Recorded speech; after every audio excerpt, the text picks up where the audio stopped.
This is Nithin Ramachandra from the NR Hour Sports Show. This is big episode 650 for us. I'm joined by returning guest, Hannah Mears. She's a Penn State sports reporter. Man, she's amazing, talented, inspiring. She does her own podcast too, and we're going to get to that. But the last time we spoke was, I think, in the beginning of the pandemic. And how are you doing now and your family from that time? Oh, we're doing great. I mean, we were very fortunate to have good avenues to live through the pandemic pretty normally, which was very fortunate, very blessed for that. So everyone's good. Everyone's hanging on through everything. It's really hard to find jobs right now, but any little bit of work I can find. I've been jumping on the opportunity, and it's really nice that a lot of people are still, reaching out and supporting. So I think more than anything, just everyone's willing to reach out a helping hand right now and just support everyone, make sure they're okay, everyone's doing well. So thank you for always reaching out as well. It's super nice to just feel supported and loved during all this. Anytime. And for me, it's all about helping out people and reaching out to people constantly. And I always say, I always tell people that I don't think I'm annoying. I'm just reaching out to you guys every day, saying, how are you guys doing? How's the family doing? And what have you guys been up to? So that's me, and I'm the type of person that I am. So I mean that's what people have to be. But so for you, like I said, welcome back, and obviously football is back, and obviously Penn State's having a rough year. But for you, covering this team, and what do you have seen so far this season, and do you think what do they have to do to improve for next year? I think there was just a little bit of an identity crisis with Penn State this year. So I wasn't as close to the team as I typically am. I didn't get to cover them a lot because I'm graduated. And Penn State does this thing where, thank you. I graduated in May, but I think Penn State does this awesome thing where they have opportunities for so many students that are in college, and when you're in college you need that experience. So I'm really glad they were able to find people like you talked to Gabrielle Hornack, and she reached out to me and talked to her advice. I had Alana Moore on too, actually. Yeah, no way. Yeah, so it's really nice that they give like so many students opportunities. So I was glad to see that they got a pregame show working this year, even if it was very virtual. It's still, they do a really awesome thing in production where they try to stay close to the fans. As for the team, I think it's an identity crisis right now. We lost like Micah Parsons and Pat Fryermuth, and there was just injury after injury. Our quarterback situation was flip-flopping, and trying to play with a different quarterback back there is never easy for anyone. So it was sort of just a different style every game. And I think toward the end, they started to find their rhythm a bit better. But I think it's just an identity crisis right now. And I think once everything's sorted out, I mean, keep in mind, there was a new offensive coordinator as well. So while you're going through all these changes, you're also going changes behind the scenes. You're going through a pandemic. You're going through something where they're telling you you're going to play, then you're not going to play. So next year, I have a bit more confidence. I think that once they sort of find out who they are in this new system, who they are with the players that they have now, when they can have a more traditional season, I think you're going to see Penn State come back up. But yeah, my biggest thing for them right now was find out who you are, get back. And this is not like what we're used to. We've been really spoiled the past 4 years with really great seasons and awesome athletes coming out. And so I think the hardest thing for Penn State fans and followers was like, all of a sudden we're losing. Let's try to blame, everybody and their mother, but like, let's also look at what we're given. And I think the biggest thing for them, and even if it's not said from my experience and just watching teams and athletes, is they've got to find out who they are and who they want to be moving forward. You can't just rely on your star players to always be there. As we've seen right now, you are one injury away, you're one illness away in this case. So there's a lot of things that were going on, but my biggest thing would be, who are you now, Penn State, and where can you go from here? So for you, obviously, I saw you, I guess you were back on campus, obviously reporting still doing your work, but when it comes to like for you guys, for protocols for reporters, you still obviously have to wear the mask, but in some cases you don't have to wear a mask, or you always have to wear a mask constantly when you're reporting? So I don't know as far as Penn State, because I wasn't at the stadium. In the stadium, I don't think they allowed a ton of access in there. But for high school sports that I covered a lot of this fall, yeah, mask was a requirement. You were always in a mask, wearing a mask, reporting in a mask, no matter what, which was very crucial. I mean, when you're around that many different athletes and coaches and people in general, production teams, you should have a mask on. You should you should be respectful of that, especially because I just covered a wrestling event yesterday, which was amazing. And when those athletes are coming off the mat, they don't have masks on, but as long as you do, there is that barrier, even if it's just for a peace of mind, if anything else. So yeah, masks are a requirement, and I'm in Pennsylvania, and our governor has required them and given us further restrictions and tougher restrictions for this like next month sort of that we've had. So I've been required to wear a mask. Yes. So speaking of wrestling, what's it been like covering that team? Obviously, your boyfriend's on the team, right? So what's it like been covering him and his teammates, and what do you like about that team? Okay, so I have been a wrestling junkie my whole life. It's a family affair. My brother wrestled, my dad coaches, he has coached in the past. All my cousins wrestled, things like that. So, and yes, my boyfriend wrestles now for Pitt. He graduated from Ohio State in May as well, and now he's at the Pitt Wrestling Club. So for people who don't know, like regional training centers and wrestling clubs through universities or just independents are sort of an avenue for wrestlers to be professional athletes.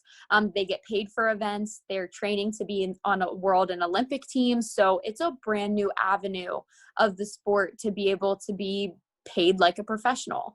And so what's really cool about wrestling is this past summer they started cards, and it's sort of like a UFC or boxing card, and these teams are just putting together like dream up matches basically. Wow. For fans, you want to see like this guy versus guy essentially. So that's sort of what the wrestling community did. They took it upon themselves to grow the sport, and when you have the right people backing it, it's there. Last night the Pitt Wrestling Club gave me an opportunity to be a mat side reporter. It's been a dream of mine because I love following the sport so much, but it's really hard to incorporate a mat side reporter sometimes because of how quickly the sport moves, which is totally understandable. But in the event last night, I got to be there, did about a 2-question interview with every winner that came off the mat. And thank you to the Pitt Wrestling Club, Josh Burt Productions, Keith Gavin, everyone that incorporated me into that. Shout out to my boyfriend as well, Luke Pletcher, for helping me get that role. But it was just a really surreal feeling for me. But it also gave me a chance to show,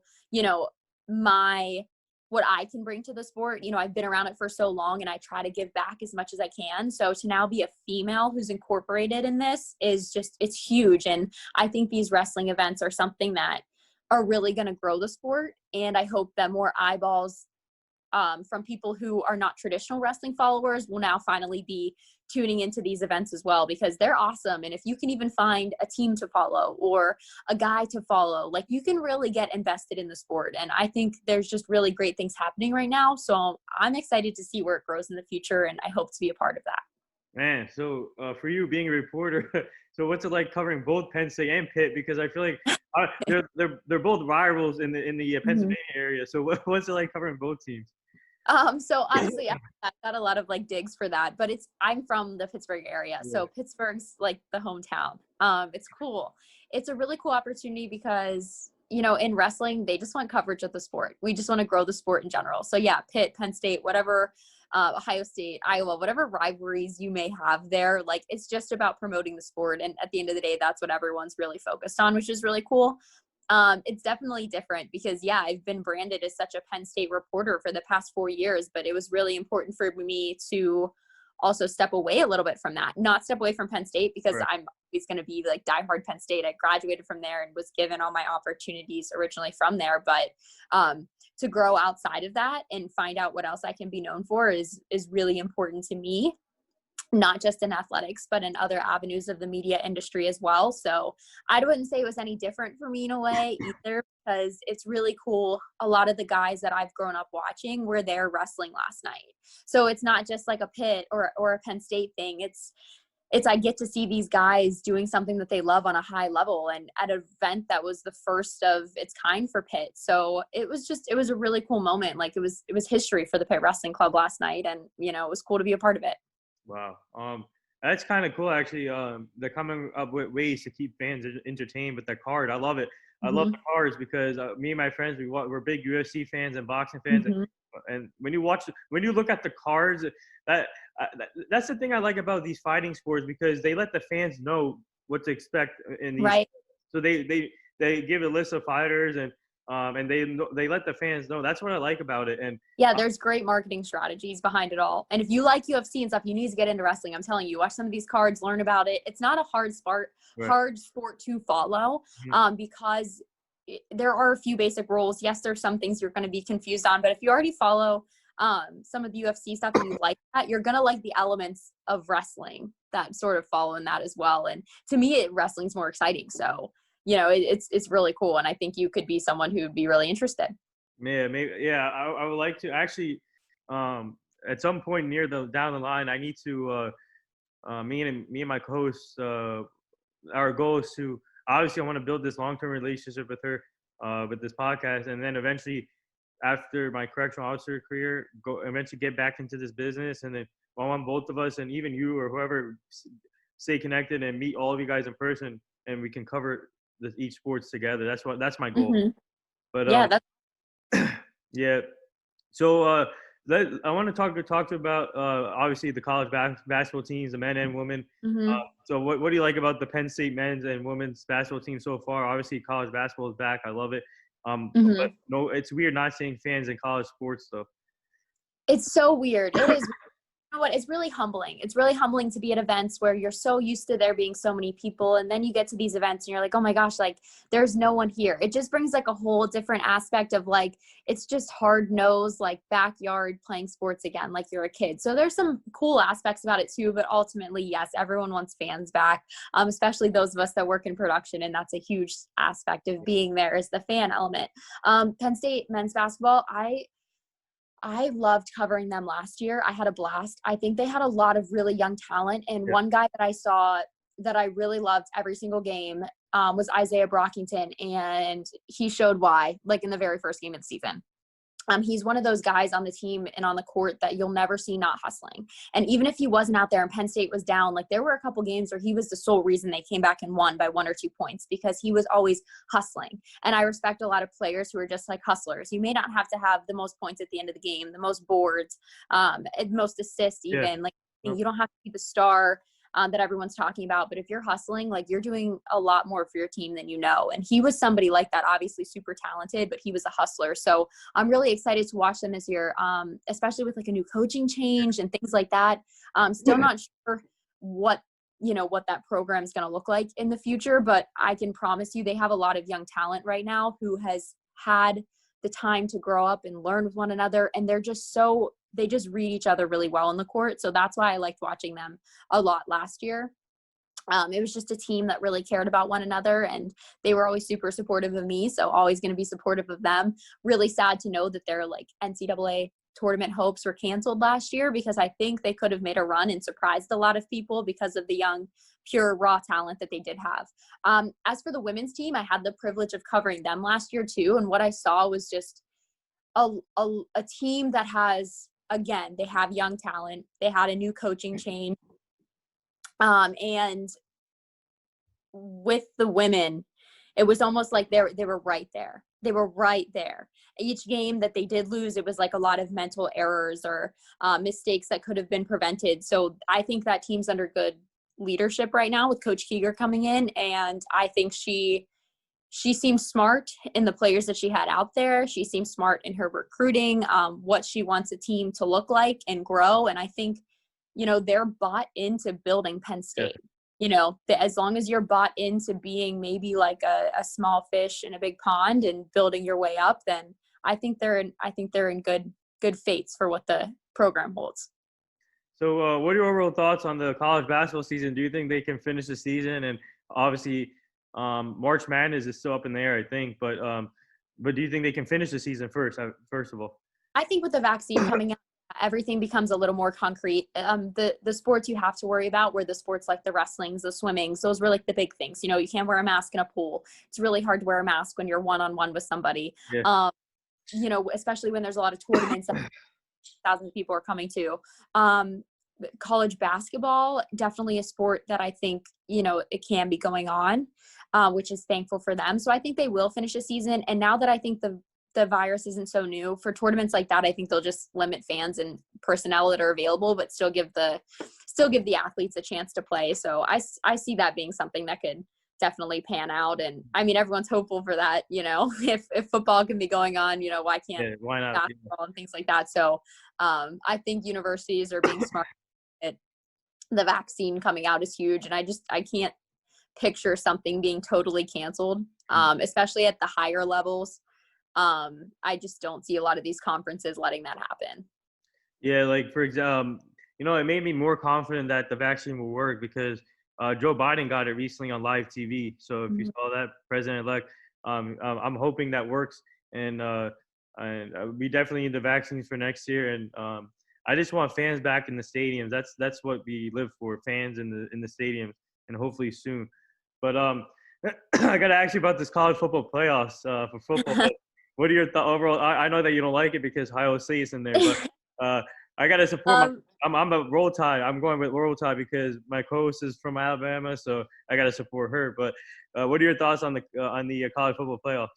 Yeah, not sure about the team getting in. As many people were really upset A&M didn't get in, and yeah. I can see why. I mean, it was like, do you agree decision, do you not kind of thing. But I feel like that's every year. And there's been years too where like Penn State, we were right on the cusp and it was like heartbreaking and stuff. So heart goes out to the Aggies for sure.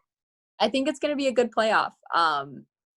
I don't know. I think a lot of people had controversy about Ohio State being in there, but to be honest, sure, they played 6 games, but Ohio State had 6 quality wins, and they're a team every year that they're going to come in playoff ready and they're peaking at playoff time. And I think they're going to give everyone a run for their money. Like, this team has had no reason.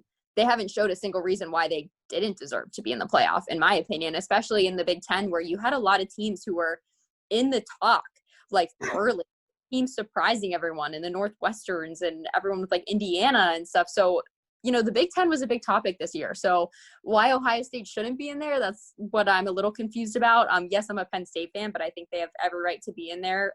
They've always been successful in the playoffs. So 6 games or 10 games, I don't think they were going to lose this year anyway. So I don't disagree with them being in there. So I thought the committee looks at strength of schedule. In my opinion, Ohio State didn't have the strength of schedule. But so what do you think of the committee should but this is my biggest thing is like, okay, strength of schedule, sure, but you also didn't get the first advantage when the Big Ten was saying like they weren't even going to play originally. If you look at it originally, sure, I think you put Ohio State up against anyone and they have a fair chance. They have the strength to play a stronger schedule. It's just not fair to them that essentially this wasn't even in the fate of their hands originally. They weren't even going to have a season. So I think because it's the year 2020 and because there's a pandemic, you have to look at things other than just strength of schedule when you're looking at the broad scheme of things, because if you don't, it's bad for the sport. It's bad for the sport. It's bad for these conferences making decisions for people's health more than anything, first and foremost. So to make someone exempt from the playoffs because of that would be a bad thing for the sport, I think. And I think Ohio State hasn't given a single reason why they shouldn't be where they are.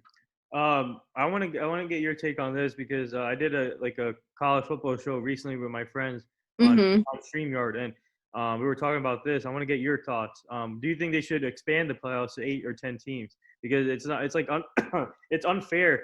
There's so many other talented teams like Texas A&M.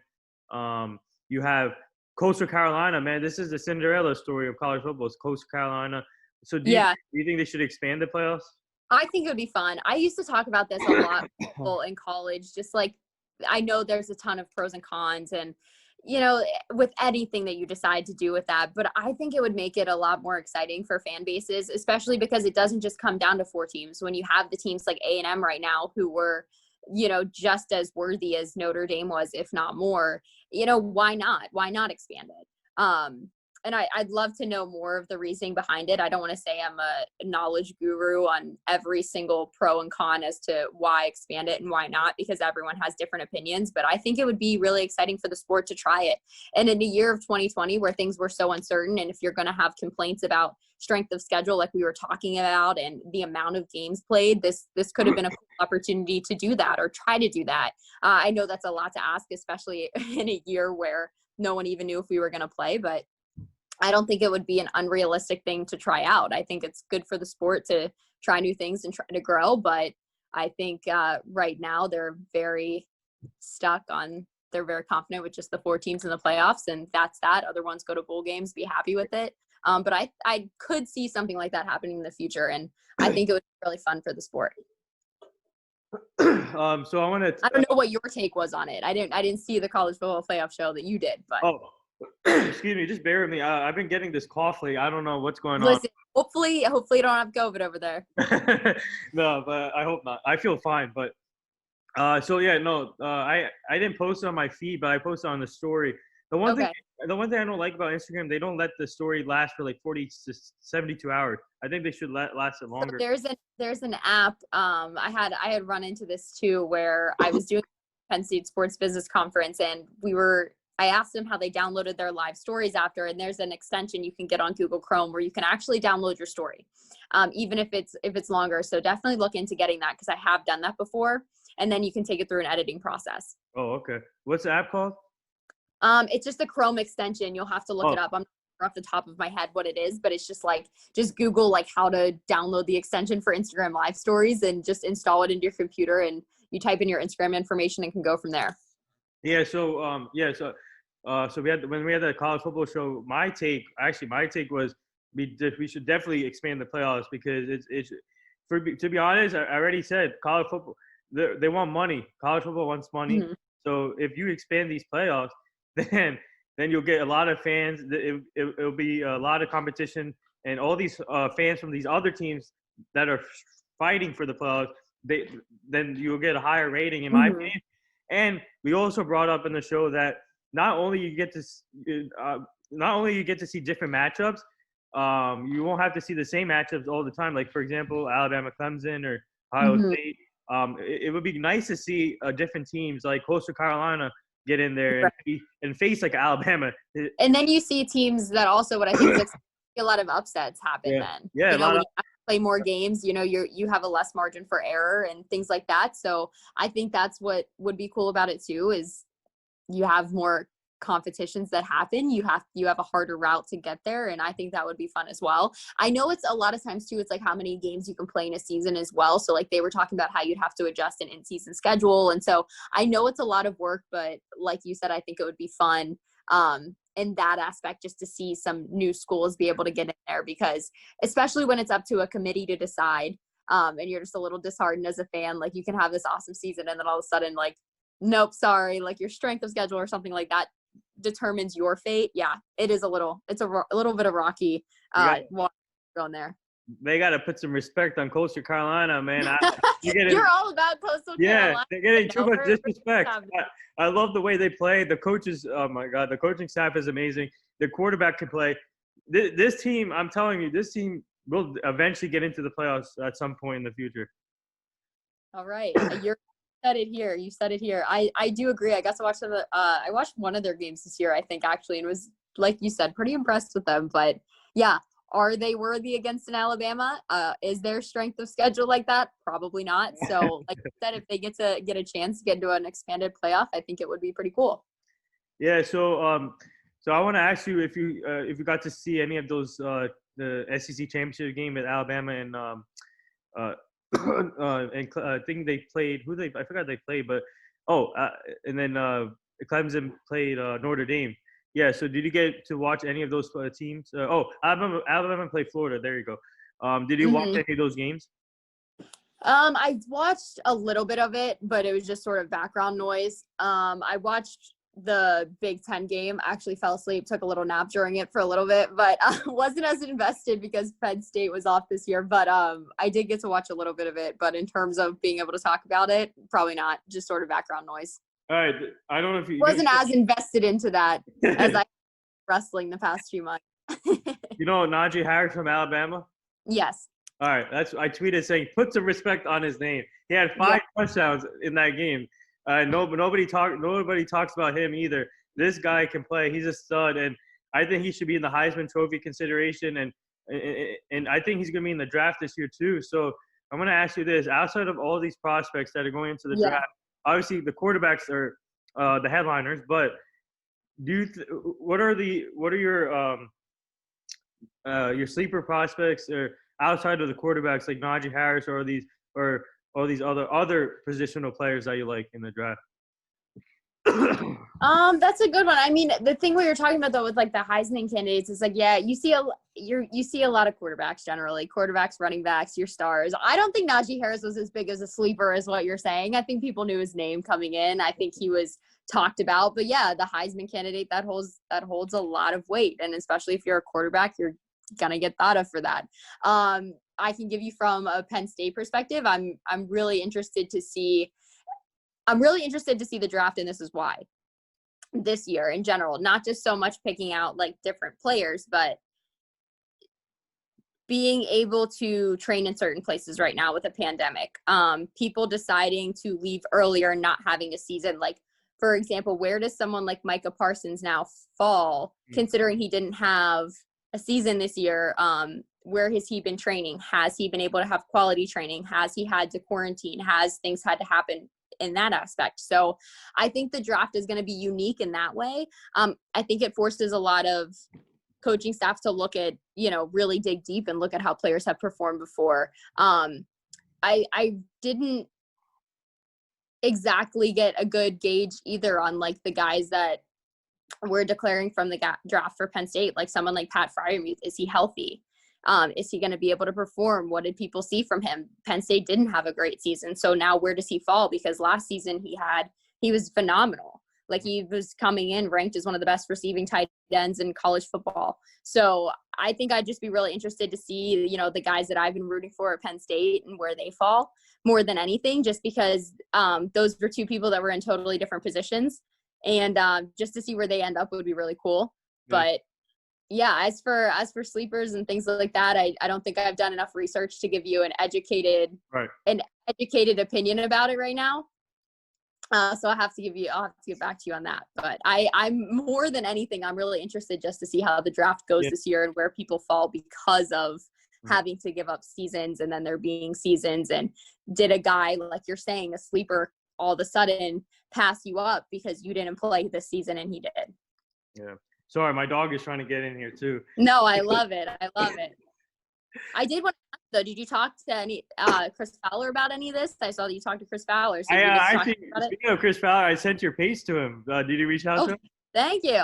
I didn't reach out to him. I feel like he's just a bit busy right now, but you did reach out? Yeah, that was cool. I'm really not yet, but I'm really glad that you guys got a chance to chat. That's cool. Yeah. So we talked. He only he had to leave in 30 minutes, so I tried to make it into a.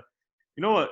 He appreciated how I dictated the interview because he was impressed how I answered all these fans' questions. It was coming in quick, right?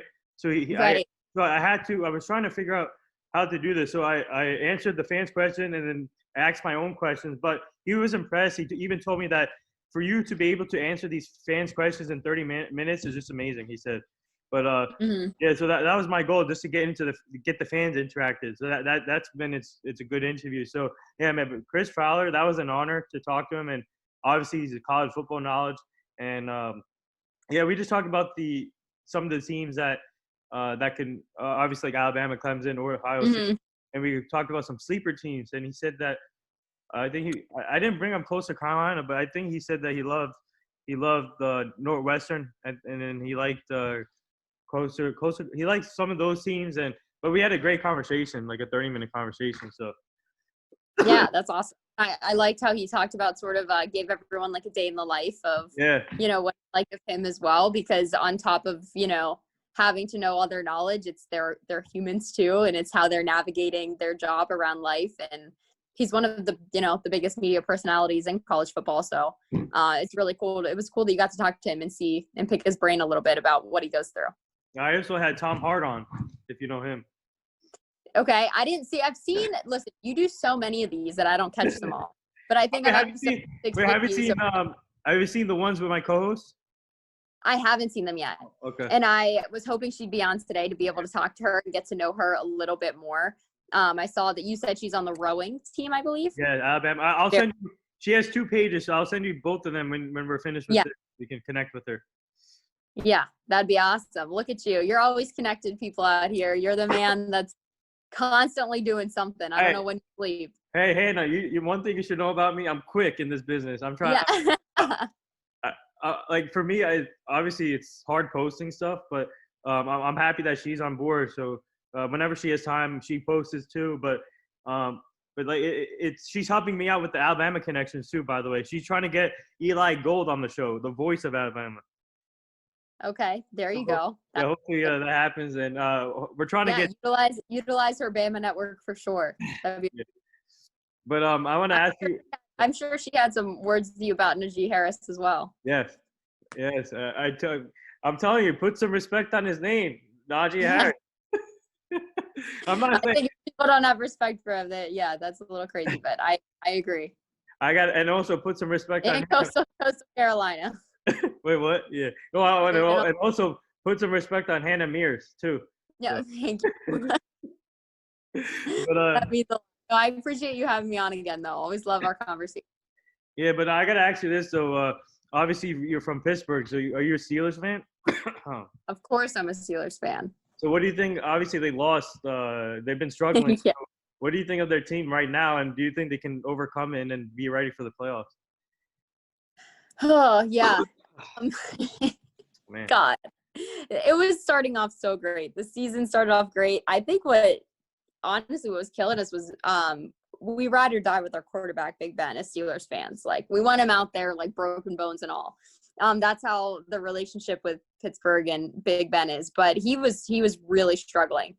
There was so many connection issues going on with him and his receivers that just shouldn't be happening at this point in the season after you're 11-0 at one point. Yeah. And the connection and the chemistry looks so good. I think they're just lacking a lot of that and a lot of discipline right now. So I trust Mike Tomlin, and I hope he can bring it around. But, there was a lot of stuff on Twitter as well with the Juju thing and stuff like that. I don't think that's dancing on the logo.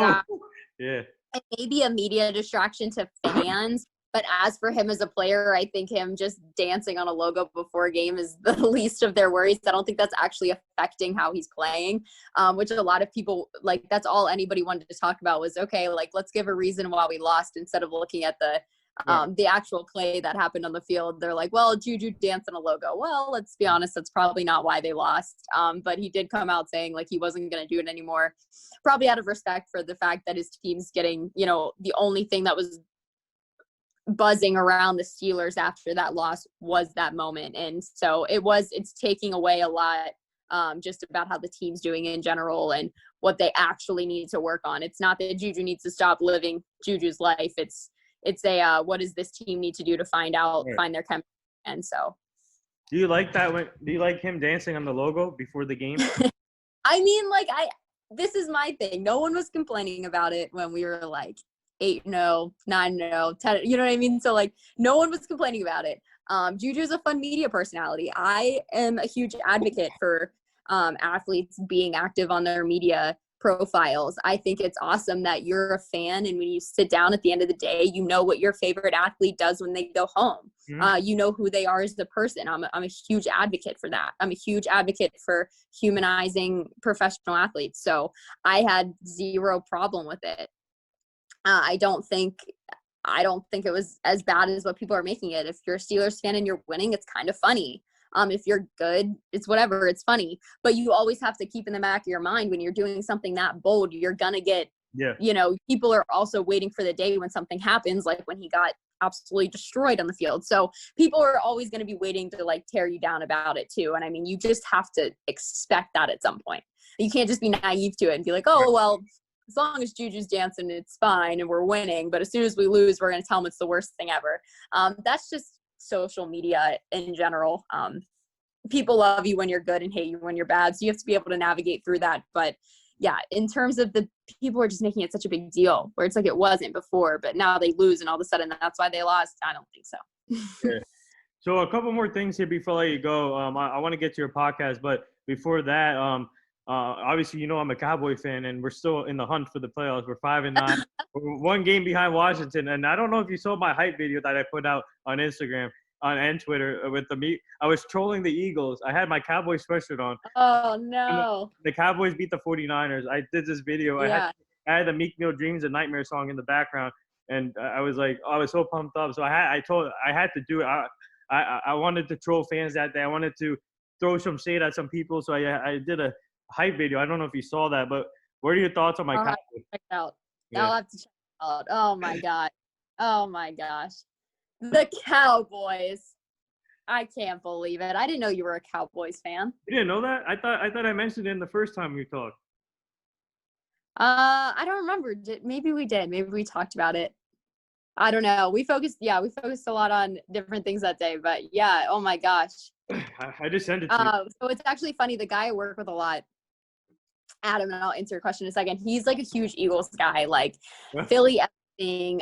He's a big basketball fan as well. So like big Sixers guy, anything revolving around Philly. So I'm sure if I said anything other than like Philly's going to be fine, he'd be really upset. But I think with the way the Eagles season has been going, I don't know. Maybe you guys are on the hunt. Maybe Zeke's gonna be back for real. Maybe he's gonna help you out here. I mean, he believes that they're on track, so why not? I'm sure you're a ride or die with him as well, right? Yeah, Zeke. But I think Jalen Hurts is posing a threat. So I don't know. We'll see how the Cowboys do against the young Jalen Hurts because he's looked pretty good, pretty solid. Yeah, I mean, it's gonna be interesting to see, but. I'm just happy that we're still alive for the playoffs, and we need Washington to lose. They need to lose to Carolina in order for us to be alive. Because if they win, then we're eliminated. But that's a big key right there. But so do you hate Stephen A. Smith then because he's always ragging on the Cowboys? So when you look at that video, I did throw some shade at Stephen A. Smith in that video. But no, but I want him to come on the show though. We're working on getting him on the show, so hopefully that works. Good luck with that. You can have an argument with Stephen A. I'm sure that would be exciting. Oh my God, yeah. So speaking of NBA, obviously it came back yesterday, and I'm just happy. I'm happy that NBA is back, and hopefully we get some fans in there. But speaking of the Sixers, my co-host, she's a big Sixers fan, and what do you think of so far about the NBA season? I know that started yesterday, but what do you think? For me, it's crazy that the amount of turnaround time they had. Like, seems like the season literally just ended. I have not watched a single NBA game yet, and I was at wrestling all day yesterday, super invested in that. So I haven't even had a good take on what exactly is to come for the NBA season yet, but it's exciting. Exciting that it's like they're a league that literally made a season happen, and now it's a quick snap and they're back when even like hockey isn't even like playing again yet. So it's pretty crazy. I think they've got a really good thing going. I mean, my brother's a huge Lakers fan, so I know he's rooting for that again. Saw that they got their championship rings, which was crazy. And I know that's what a lot of the hype on Twitter was about yesterday. Just scrolling was all the ring ceremony and how emotional everything was. So I think it'll be exciting to see like what they can do this year. I know it was a very like focused on doing it for Kobe's season last year, so we'll see if they can do that again. My boyfriend and I were talking about today, it's really funny, like love being in Pittsburgh, and like it's sometimes hard to follow the NBA because you so badly want your own like NBA team. I'd love to have an NBA team in Pittsburgh one day. I like don't know why that hasn't happened. And Seattle too. They need another one. Yeah, but it's like it's one of those things you want to have someone to root for, so you want to follow it more closely, because I'm definitely like a bad NBA fan sometimes. Yeah. I like LeBron. I like Luka. There's like some guys that I really like to watch. I think they're exciting players. Just haven't played basketball myself. I prefer to watch college basketball sometimes. But I like when playoffs come around. I'm such like a playoff NBA fan. Yeah. I think it makes it more exciting to watch when so much more is on the line. I think it was cool to do it in the bubble last year. And I think from a media standpoint, I think the way that they let production happen in the bubble was cool. So yeah, I'll get back to you on that one too when I get to watch a little bit more. But I was a little invested into some wrestling yesterday to pay attention to the NBA. Yeah, so I'm a Knicks fan, but one word you need to know about the whole Knicks fan. Interesting. Yeah. So one word you need to know. Brooklyn. They're going to be a problem in the East. I already know it because yesterday. Somebody else tweeted that. Who tweeted that out today? I saw someone was talking about Brooklyn today. I don't remember what it was, but it's really funny that you said that. I already made the finals pick. Nets, Lakers, NBA Finals. There you go. I also want to be a WNBA fan this year as well. Yep. Mm-hmm. I liked watching it last year. I think they did some awesome things, and I saw something that like the WNBA, like the shirt was like the number one grossing like merchandising product last year, which was freaking awesome. So I want to be a WNBA fan as well this year more than in the past. I like watching some of their games, but I think there's way more potential for growth there.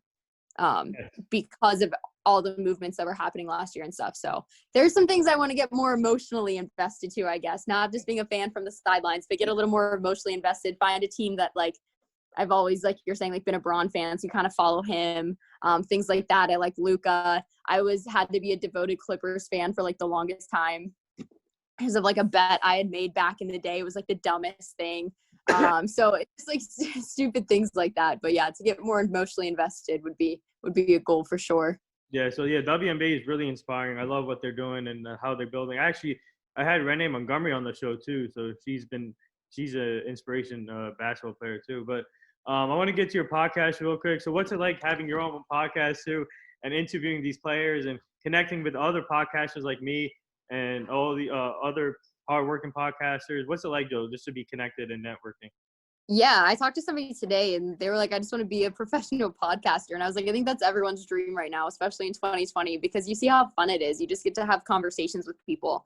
My podcast in particular has taken a lot of different direction in branding, and I still want to expand on it and do some different things that'll be happening in 2020. But honestly, it's helped me get a job in terms of something that I'll be working on remotely in 2021, which is awesome. It's really cool to connect with people on this level too. Like you find out that so many people are doing it and everyone's doing it in a different way, or talking to different people or discussing different topics. You know, yours is super like sports, like let's have a conversation about A, B, and C happening, stuff that's super relevant. You know, mine, I like to storytell, have conversations with people. I love the wrestling community, and the support I've gotten from them has been huge. So to be able to branch into that aspect of sports is cool, but to just be a storyteller in general has been really fun. And I never knew until like I started it in 2020 that it's something that can turn into careers for people. Yeah. Which is absurd, because I think even like it's crazy how fast it grew, because I want to say in high school, you know, some people started listening to podcasts, but podcasting like wasn't cool yet. It wasn't like the mainstream thing to do. And then in the past 2 years, it's just exploded. Like if you're not doing it and you're in the media, like you're doing something wrong. You should be doing it. So I've learned, the most interesting thing is that I've learned a lot. I've learned how to brand it. I've learned it's hard to stick to one thing. If you're going to do it, you have to be really consistent. It's been a big learning curve for me. And there's a lot of things I want to get better at and brand better and do better at and be more consistent with, which is really hard in the year 2020, where things are going crazy and it's hard to get together with people. But more than anything, I'm thankful that it's taught me a lot.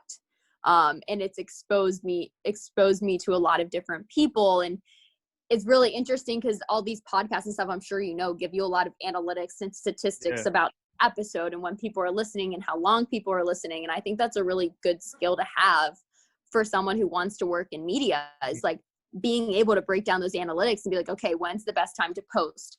How long should these be? What type of content should it be? Are people listening on Spotify, Apple, or YouTube?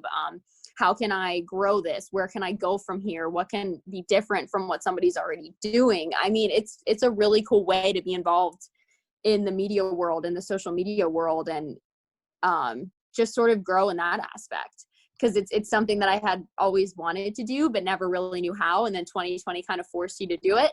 And so here we are now figuring it out.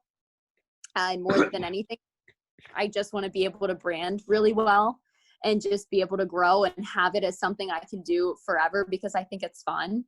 And even if it's not making me like a paycheck, it's just something that, you know, gives me a smile for the day, something fun, having a conversation. You know, having conversations with people is awesome, as you know, and it's something that's so easy. We all have access to it, click of a button. So why not utilize it? Yeah. So I'm really happy that what you're doing, you're such an inspiration. And actually me and Ariel are considering going to StreamYard now too. If you know about that, StreamYard. And yeah, StreamYard was I had a lot of experience with this summer. That's what we did all the Thon stuff on for Penn State. Yeah. And I did some other things for it as well for Penn State. So StreamYard's really cool. It's a really easy way to like just throw things live, especially on Facebook. I know it works really well on Facebook. At least that's where I've had experience. I've looked into it as well, but I'm trying to use the things that I don't have to pay for as much right now, as long as I can. And I've used it as a challenge too, to get better at some editing strategies and things like that. So we'll see. But StreamYard's definitely something, if you can look into it and get good at it, it looks really, really professional and fun. Hmm. Yeah. So before I let you go, me and Ariel, we partnered up with the Hugh Jackson Foundation last week. So everyone, please go check that out, and you should check that out. And they're all about helping people, kids, and trying to prevent human trafficking. So we're really excited. Me and Ariel are excited to be partnered up with them, and our goal is to come up with ways to make the community safer, and making sure these kids say no to bad choices. Whoever they come towards to, say no to them, and just have a positive life. So that's our main goal. So go check out the Hugh Jackson Foundation. Obviously, he's a former coach in the NFL. He's trying to come back in the NFL, but right now he's focused on his foundation, and I'm just grateful that they have us on board too. So I just want to bring that up. That's awesome. Yeah, I'm so glad you guys are doing something like that, something good right now. So congrats to you for that as well. Yeah, so I just want to say thank you for joining me again on the show. This is big, episode 650 for us. I'm really excited where this is going, and this show has been going for like 6 or 7 months. So it's like growing quickly, rapidly, and I love it. And so I just want to say thank you again, and keep up the great work. And hopefully next time we can do a roundtable discussion with my co-hosts and other people, so you can get to meet her too. But you and your family stay safe, and you're such an inspiration. Thank you. I appreciate it. Yeah, anytime. Thanks Have a wonderful holiday season. Yeah, thank you. You too. Happy holidays and Merry Christmas. Thank you. Merry Christmas to you. Yeah.